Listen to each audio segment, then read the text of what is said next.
गवला करवला ए पिया घरे बैठवला ए पिया घरे बैठवला ए पिया घरे बैठवला अपने त गइला पिया हो अपने त गइला पिया हो पूर्वे बान लिया अपने त गइला पिया हो पूर्वी बान लिया अपने त गइला पिया हो पूर्वी बान लिया अरे के करा से बोला बे पिया के कारा से हंसब ए पिया के कारा से हंस ए पिया के कारा से हंस अरे के करा से बोला बे पिया के अरे के कारा से हंसब ए पिया के कारा से हंस ए पिया के कारा से हंस के करा से कहब पिया हो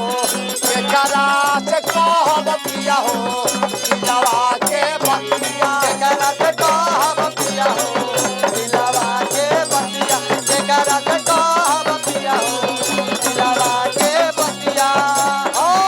अरे चाचू जी चपली हाय धनी अरे नाना दो से हंसी हाय धनी नाना दो से हंसिया ए धनी नाना दो हंसिया अरे देवारा से कही हा धनी हो देवारा से कही हा धनी हो दिलवा के बतिया रत कहिया धनी हो दिलवा के बतिया रत कहिया धनी हो दिलवा के बतिया देवारा से कही हा धनी हो दिलवा के बतिया करा से हाथ बे पिया के कारा से बोल है पिया के कारा से बोल करा से कहब पिया हो करा से कहब पिया हो दिलवा के बतिया करा से कहब पिया हो दिलवा के बतिया करा से कहब पिया हो दिलवा के बतिया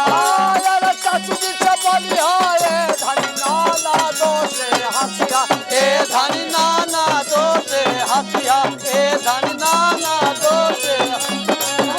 अरे देवारा से कही हा धनी